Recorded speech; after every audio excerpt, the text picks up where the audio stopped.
Hey there. Chapter 60 of Odd Thomas getting crazy now. It's getting down to where the rubber meets the road.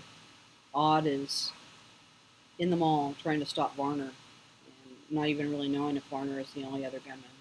So here we go. He just saw Viola Peabody in the mall. Not sure why, but that's where we start. Chapter 60. The birthday girl, Lavana, and her pink, infatuated little sister, Nicolina, were not at their mother's side. I scanned the crowd of shoppers, but didn't see the girls. When I hurried to Viola and seized her by the shoulder from behind, she reacted with a start and dropped her shopping bag. "What are you doing here?" I demanded. "Odd, you scared the salt off my crackers." "Where are the girls?" "With Charlene." "And why aren't you with them?" Picking up the shopping bag, she said, "I hadn't done birthday shopping yet. Gotta have a gift. Come here just quick for these rollerblades." "Your dream," I reminded her urgently. "This is your dream." Her eyes widened. "But I'm just in and out quick, and I'm not at the movies." "It's not going to be at the theater. It's happening here." For an instant, her breath caught in her throat as terror cocked the hammers of her heart. "Get out of here," I said. "Get out of here now." She exhaled explosively, looking wildly around as if any shopper might be a killer, or all of them, and she started toward the exit to the promenade. "No," I pulled her close to me. People were looking at us. What did it matter? "It's not safe that way." "Where?" she asked. I turned her around. "Go to the back of this floor. Through the athletic shoes, through the sporting goods. There's a stock room not far from where you bought rollerblades. Go to the stock room. Hide there." "Aren't you coming?" "No." "Where are you going?"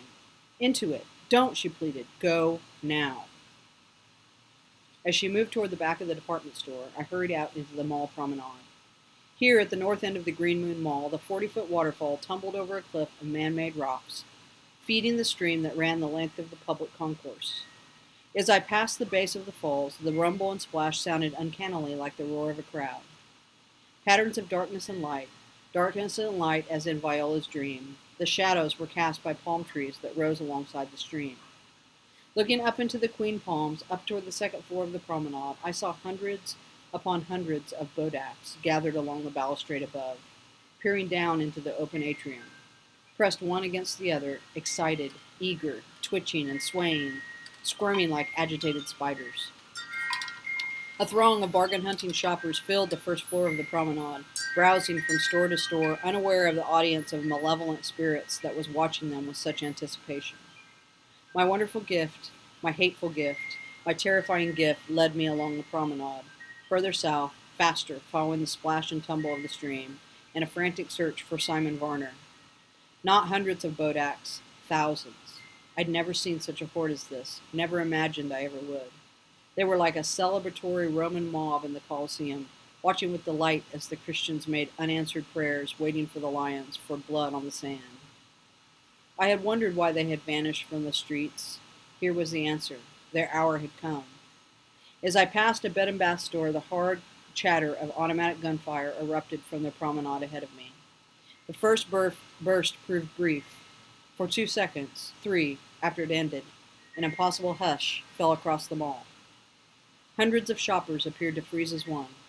Although surely the water in the stream continued to move, it seemed to spill along its course without sound. I would not have been surprised if my watch had confirmed a miraculous stoppage of time. One scream tore the silence, and at once a multitude answered it. The gun replied to the screamers with a longer death rattle than the first. Recklessly, I pushed southward along the promenade. Progress wasn't easy because the panicked shoppers were running north away from the gunfire. People ricocheted off me, but I stayed on my feet, pressing toward a third burst of gunfire. We're going to continue on to chapter 61. I will not tell everything I saw. I will not. I cannot. The dead deserve their dignity, the wounded their privacy, their loved ones a little peace. More to the point, I know why soldiers home from the war seldom tell their families about their exploits in more than general terms. We who survive must go on in the names of those who fall. But if we dwell too much on the vivid details of what we've witnessed of man's inhumanity to man, we simply can't go on. Perseverance is impossible if we don't permit ourselves to hope. The panicked throng surged past me, and I found myself among a scattering of victims, all on the ground, dead and wounded. Fewer than I expected, but too many. I saw the blonde bartender from Green Moon Lanes in her work uniform, and 3 others. Maybe they had come to the mall for lunch before work. Whatever I am not superhuman. I bleed. I suffer. This was more than I could handle. This was Malo Suerte Lake times 10. Cruelty has a human heart, terror the human form divine. Not Shakespeare, William Blake, himself a piece of work. Scores of Bodaks had descended from the upper level of the mall. They were crawling among the dead and wounded. Whether I could handle this or not, I had no choice but to make the effort. If I walked away, I might as well kill myself right here. The koi pond lay not far ahead. The man-made jungle surrounded it. I saw the bench on which Stormy and I had sat to eat cones of coconut cherry chocolate chunks.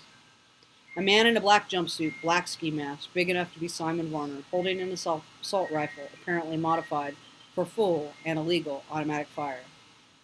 A few people were hiding among the palm trees, huddled in the koi pond, but most had fled the open promenade for the specialty shops, desperately taking cover there, perhaps hoping to escape by the back doors.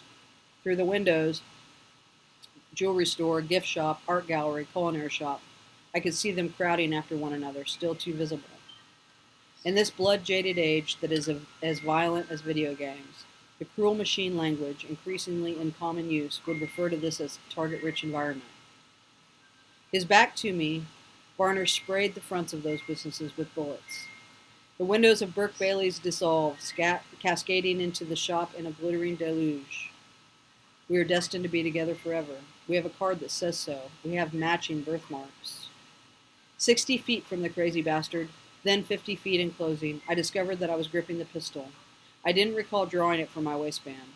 My gun hand was shaking, so I held it with both hands. I've never used a firearm. I hated guns. You might as well pull the trigger yourself, you little shit. I'm trying, Mother. I'm trying. Varner exhausted the assault rifle's extended magazine. Maybe it was already the second magazine. Like Eccles, he carried spares on a utility belt. From 40 feet, I fired a round. Missed. Alerted by the crack of the shot, he turned toward me and ejected the depleted magazine. I fired again, missed again.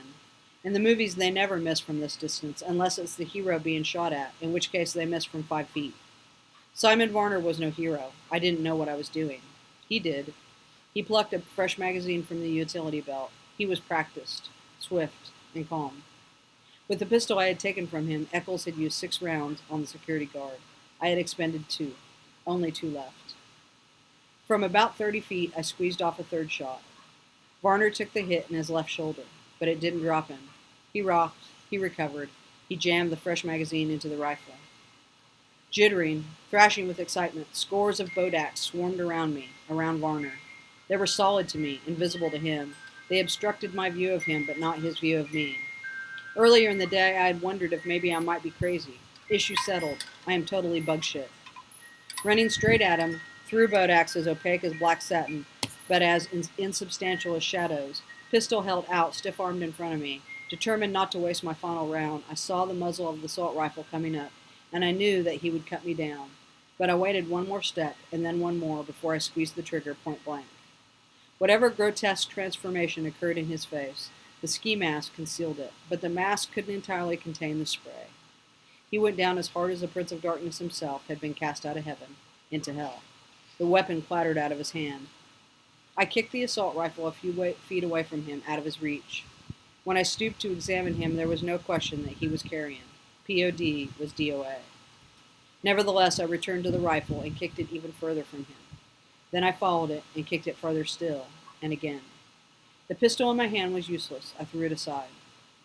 As if I were suddenly standing on high ground, as if they were black water, the Bodaks flowed away from me, seeking the spectacle of dead and dying victims.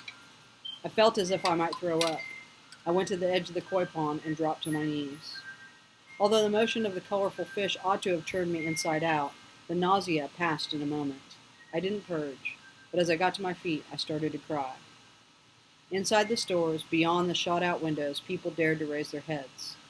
We are destined to be together forever. We have a card that says so. Gypsy Mummy is never wrong.